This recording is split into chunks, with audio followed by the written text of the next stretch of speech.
The National News Desk, locally covered, nationally connected. I don't think we're going to necessarily ask for a declaration of war. I think we're just going to kill people that are bringing drugs into our country. Increasing pressure. The president's cartel crackdown now rapidly expanding. We can't control the trade policy of the United States. We recognize that that policy has fundamentally changed. And swift reversal. The advertisement in Ontario rippling down to D.C. Why the White House didn't have to work very hard to get it pulled. Plus, from X-ray glass to spy cameras, we take a deeper dive into the mob mashup with the NBA. Welcome to the National News Desk, America's News Now. Good Friday evening. We're glad you're here with us. I'm Dee Dee Gatton, and we begin here with a live look over the White House, where in just a few hours, President Donald Trump is scheduled to leave for his trip to Asia, where he will address a regional economic forum summit next week. Also, as part of this trip, the president is scheduled to meet with Chinese President Xi Jinping in person for a one-on-one discussion in South Korea. This is the very first in-person meeting between the two since Trump took office in January. Over the weekend, top U.S. and Chinese officials will meet in Malaysia for trade negotiations. It comes as a U.S.-China trade truce is set to expire next month, and recent differences, of course, over tariffs and rare earth minerals. National Economic Council Director Kevin Hassett previewing the talks outside the White House this morning, expressing optimism a deal will be worked out. President Trump and President Xi are great friends, and Scott Bessent is really one of the best negotiators there ever was. It's how he became such a successful businessman, and so we're still hopeful that we can get this thing to work out. We were frustrated with some of the Chinese actions. We think that they were unacceptable the last few weeks, but there has been sort of a thawing of relations over the last few days, and conversations are continuing. And while the U.S. is optimistic with trade talks with China, negotiations have now ended with Canada over an advertisement paid for by the government of Ontario. National correspondent Matt Gelka has the latest from Washington. When someone says, let's impose tariffs on... This is the ad that has, at least for now, upended trade policy between the United States and Canada. It uses the words of President Ronald Reagan from 1987, when Reagan was criticizing the impacts of tariffs. Trade barriers hurt every American worker and consumer. The ad was purchased by the government of Ontario to run on major U.S. networks, apparently enraging President Trump. The president imposed a 35% tariff on Canadian goods earlier this summer, and he called the new Canadian ad fake in a Truth Social post late Thursday night, also announcing all trade negotiations with Canada are hereby terminated. The Ronald Reagan Presidential Foundation said the ad misrepresented what Reagan was saying at the time and encouraged people to watch the full speech while stating they were reviewing legal options. By Friday afternoon, Ontario Premier Doug Ford announced that he'd pull the ad from the air on Monday, after it's likely to air during World Series games over the weekend. Canada's Prime Minister said they're still willing to talk about tariffs. We can't control the trade policy of the United States. We recognize that that policy has fundamentally changed. A lot of progress has been made. And we stand ready to pick up on that progress. Trump also alleged that Canada was up to something more nefarious with the ad than seemingly trying to lower tariff rates. The president wrote in another post, Canada is trying to illegally influence the United States Supreme Court in one of the most important rulings in the history of our country. I think that we have a very high level of confidence that the Supreme Court will side with us. We think we're on very strong grounds. And the High Court is set to hear arguments on the tariff case in about a week and a half during the first week of November and could decide whether or not the president's sweeping tariffs without congressional approval are legal after some lower courts have already ruled against them. Obviously, the upcoming summits, Matt, are there any plans for the U.S. and Canada to try to patch up this relationship and smooth things over then? Well, both President Trump and Canadian Prime Minister Mark Carney are traveling to Asia and are set to be at the same summits while abroad, and it's likely they will be speaking. Whether or not they can work out a deal after the latest dust-up remains to be seen. All right. In Washington, D.C., Matt Gelka, thank you. President Donald Trump has ordered the Gerald R. Ford carrier strike group to the South Caribbean as he continues his war on drug trafficking coming from South America. Pentagon spokesman Sean Parnell says these forces are meant to enhance and augment existing capabilities in the region. This comes as the military strikes continue off the coast of South America. Secretary of War Pete Hegseth posting this unclassified video today of the latest strike, this time against a boat controlled by a designated terrorist organization, Tren de Aragua.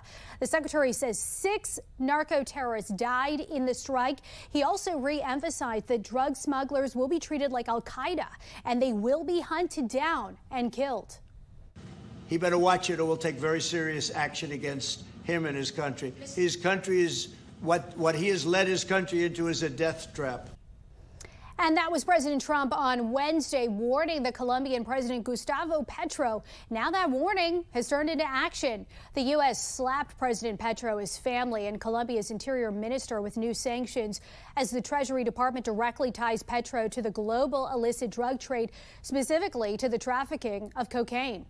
Secretary of State Marco Rubio visited the new U.S.-backed Civil Military Coordination Center in Israel today before leaving to meet President Trump in Asia. He reiterated the belief that the peace will hold, but says a key stipulation of the next phase of the truce is for Hamas to lay down its weapons. If Hamas refuses to demilitarize, it'll be a violation of the agreement. And that'll have to be enforced. I'm not going to get into the mechanisms by which it is going to be enforced, but it'll have to be enforced. I mean, this is a deal, and a deal requires conditions to be met. Israel's met their commitments. They're standing at the yellow line, and that is contingent upon the demilitarization. Rubio says there is no plan B if the current agreement falls through. President Trump has previously threatened to disarm Hamas if it fails to disarm within a, quote, reasonable period of time. The secretary says despite real challenges along the way, the administration thinks the plan is on the way to success. New tonight, New York Attorney General Letitia James was on the other side of the court today. She pleaded not guilty to mortgage fraud as a defendant. Outside of a Virginia courtroom, James says she has no fear and called out the prosecution of those considered Trump's enemies. This is not about me. This is about all of us and about a justice system which has been weaponized. This justice system which has been used as a tool of revenge and a weapon against those individuals who simply did their job and who stood up for the rule of law. James is President Trump's third adversary to face federal charges. Earlier this month, she was indicted on charges of bank fraud and falsifying statements to a financial institution in connection with buying a Virginia home in 2020. Yesterday, lawyers for James asked the federal court to throw out the indictment, citing an unlawfully appointed prosecutor on the case. Growing fallout for the suspect's charge in the Justice Department's NBA-linked illegal gambling bust. High-profile players and coaches accused of being involved in the sophisticated scheme, including X-ray tables, hidden cameras, and pre-marked cards to cheat victims out of millions of dollars. The National News Desk, Jeff Harris, reports.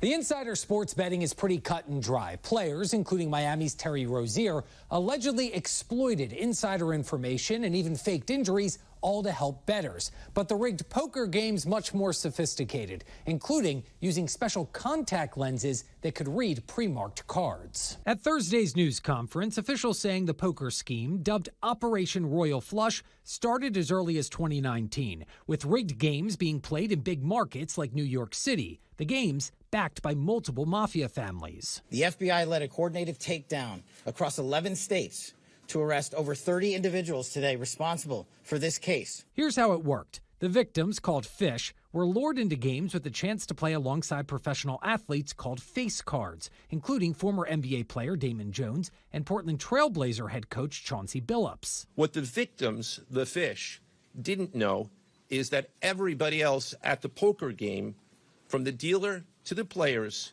including the face cards, were in on the scam. Those participating allegedly used self-shuffling machines secretly altered to read the cards in the deck and predict which player had the best hand. That information was sent to someone off-site, then relayed back to the table to the, quote, quarterback. The quarterback then signaled secretly the information he had received. The defendant's also using a poker chip tray that secretly read cards with a hidden camera, special contact lenses that could read pre-marked cards, an X-ray table that did the same, and hidden cameras built into the table. This alleged scheme wreaked havoc across the nation, exploiting the notoriety of some and the wallets of many. Officials saying the scheme cheated victims out of tens of thousands of dollars per game, which former federal prosecutor Nima Rahmani says could land Billups, among others, some serious jail time. People lost millions of dollars, and to the extent that the sentencing guidelines are based on the amount of the loss or the amount of the fraud, he could be looking at years in federal prison. Now, both Rozier and Billups have been placed on leave from their teams as the NBA reviews the federal indictments. Rozier's attorney saying his client isn't a gambler and he looks forward to winning this fight. I'm Jeff Harris reporting from Washington. Up next, inflation is rising. So why did the latest finance report lead to a record-setting day on Wall Street? Then, seeking justice. The house explosion in Texas now turning into a major legal battle for one homeowner and a new defense. That sounds like it came straight from science fiction. Is now combat ready, and it could play a role in Trump's Golden Dome project.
The government shutdown is in its 24th day today, and the Senate has adjourned for the weekend. Now the money crunch for furloughed workers is setting in, and a large number of these federal staffers missed their first full paychecks today. Nearly 1.8 million paychecks are being withheld from federal employees.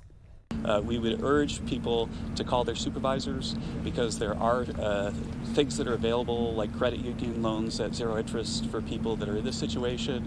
But the situation is really not acceptable to us, and it's because Schumer has decided to shut the government down. The next expected votes will be on Monday at the earliest, as the shutdown will be entering its 5th week. It was a record-setting day at the New York Stock Exchange as the major indices end the week at all-time highs. Take a look at the numbers behind me here. The Dow closing above 47,200 for the first time. The S&P midday trading topped 6,800, finishing at 6791, and the Nasdaq closed above 23,000 for the first time ever. All of this tied to a new inflation report that did show increases, but not as high as predicted, setting off today's boom. National correspondent Atra El-Nashar takes a closer look at the inflation numbers and what it means for the Federal Reserve's next interest rate decision. That's coming up next week.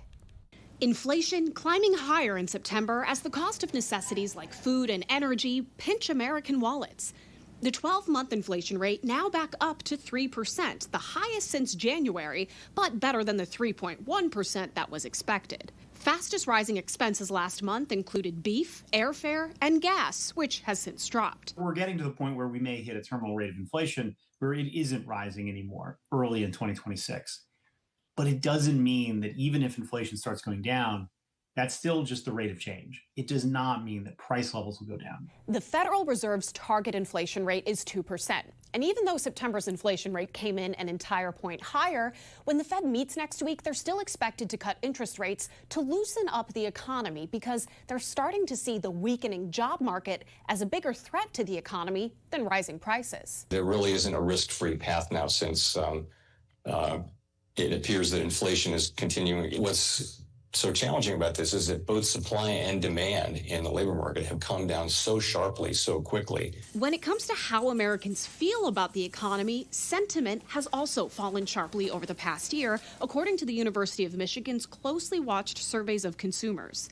Its consumer sentiment index dipped again slightly last month, in part due to people having lower expectations for their personal finances. If we're thinking about sentiment only, inflation is not the only factor. The labor market is very poor. Hiring is very slow. Young people are struggling to get jobs. Because of the government shutdown, the flow of economic reports is upended, leaving policymakers and observers guessing about the true state of the economy. September's inflation report is critical, allowing Social Security to move forward with their cost of living adjustment for 2026, announcing Friday that beneficiaries will see a 2.8% increase, just shy of the current rate of inflation.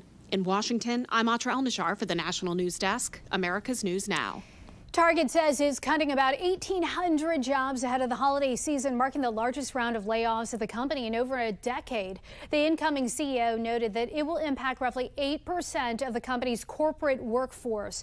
About 800 of the positions cut will not be filled. The layoffs come as Target continues to struggle with slumping sales, as well as customer backlash over its retreat on DEI programs. New DNA evidence has been found at the Louvre, left by the suspected thieves, but as of now, still no suspects. A retired FBI special agent recalls his experience visiting the Louvre during Sunday's jewelry heist and suggests time is running out to get back the goods. Our group leader got the text that the building was being evacuated because there had been some kind of a heist, a break-in, and some jewels had been taken. I'm looking at my phone trying to figure out, what the latest info is. Could we have seen anybody? I was tempted to go up and say, hey, I was with the FBI. Can I help you? Harry Trombitas was visiting the Paris Museum with his wife. During his career, he investigated hundreds of robberies and high-profile cases in Central Ohio. He warns if the thieves aren't found quickly, the jewelry could be melted down. 8 pieces from France's crown jewels were stolen. They are valued at over $100 million. The manhunt for the thieves continues.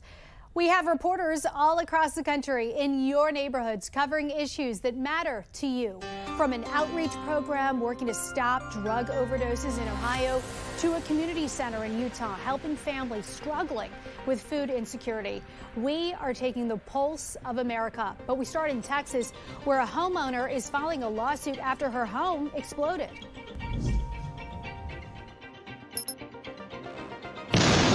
This sound is something Carol Shockrell didn't even hear when it happened, even though she was right next door to it on Double Spur Loop. I had just done a 3-minute plank. It was like I was so excited. And then 5 minutes later, everything blew up. The blast knocked her out, and she spent days on life support and then weeks and months in physical rehabilitation, and she still has a ways to go. And her house. The house and the rafters and all the trussing and everything is just collapsing. Furniture in my bedroom were just exploded. So Carol has filed a lawsuit against multiple contractors who handled the propane at the house that exploded. The Travis County Fire Marshal found the explosion was caused by a buildup of propane when the new owner, who had not yet moved in, flipped a light switch. Carol's attorney claims they have found that the propane did not have enough of a chemical called mercaptan in it, the chemical that makes propane and natural gas smell bad as a safety precaution. For now, though, the debris remains so inspectors can search for evidence in the lawsuit.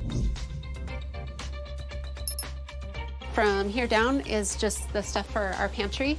At Bonneville High School in Weber County, there is a place for the community. We have shoes, school supplies, towels, socks, This pantry is a part of the teen center that offers students and families the basic needs. It's really hard to concentrate on school if you don't have those needs met. Assistant Principal Kari Fredrickson, who oversees the center, says the need is growing. We expect to see an increase in November and December as well. With the federal government shutdown pausing food assistant programs, Fredrickson says the main need is food. They go through some of these items really quick. I mean, when you're coming every week and you're maybe feeding a family of 6, you're going to go through it pretty fast. Coming up next here on the National News Desk, an Israeli defense manufacturer now unveiling groundbreaking new combat-ready tech that its creators say could help protect us. I'll explain coming up next.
One of America's closest allies unveiling groundbreaking new technology that the creators say could play a key role in President Trump's ambitious Golden Dome project.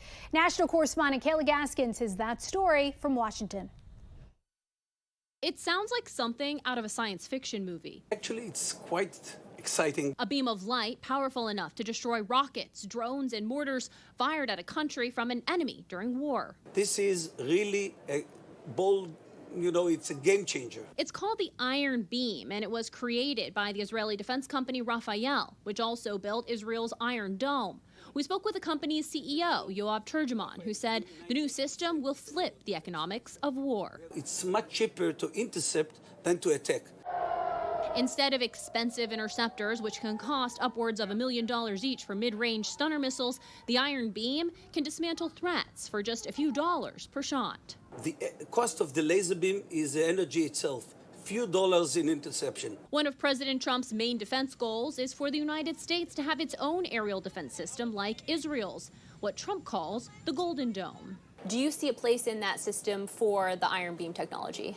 Absolutely. The United States is our biggest ally, and we will be more than delighted to support, to help, to give our experience and some of our technologies that might be critical. There are reportedly conversations involving the Israeli company teaming up with American defense companies to build parts of the Golden Dome. No official announcements have been made yet as companies compete to be chosen by the White House for the project. How big of a challenge is it to make a system like that for a country the size of the United States? You don't have to protect every inch of the soil of the United States. The desert has no meaning. Cities, bases, governmental institutions have meanings, so it shrink the amount of sites, the size of the land that has to be protected significantly. President Trump's goal is for the Golden Dome to be operational before he leaves office. The Pentagon, though, is remaining tight-lipped at the moment regarding progress on this ambitious system. In Washington, I'm Kayla Gaskins reporting for the National News Desk, America's News Now. A recent study suggests that cell phone bans in schools and the classroom can be beneficial to both students and teachers. Let's go to Ana Maria DiPietro from the Fact Check team. So there are already a handful of states that have these bans in place. First of all, just walk us through some of their policies. Yes. So per analysis from ABC News, 18 states plus D.C. public schools and the Virgin Islands prohibit phones and tablets throughout the school day, known as a bell-to-bell policy. In some states like Utah, for example, there are partial bans which prohibit students from using phones or smartwatches during classroom hours, but they can use them during lunch or in between classes. A recent Pew Research survey showed that 74% of U.S. adults support banning middle and high school students from using phones during class, which is up 6% from last year. And as with everything, not everyone is on board. Break down some of their concerns. Yes. So some parents are anxious about not having the ability to get in touch with their kids when they want or need to throughout the day. One New York City student told NPR that she finds the ban annoying and is sad that she can't take pictures and videos with her friends during the day to capture memories. But overall, there seems to be a general understanding among both parents and students that these types of bans and restrictions will help in both the short and long term. All right, Ana Maria, interesting topic. Thank you. And for more on this Fact Check team topic, including links to their sources, scan the QR code or visit thenationaldesk.com. Coming up, batter up. Game 1 of the World Series begins in less than 2 hours from right now. The LA Dodgers hoping to make history as the Blue Jays suit up. That's coming up next.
Tonight, let's take you to Toronto, Canada, where the first game of this year's World Series, it's tonight. It's the Los Angeles Dodgers versus the Toronto Blue Jays. Right now, the Dodgers are favored slightly over the Blue Jays, who are looking for their first title since 1993.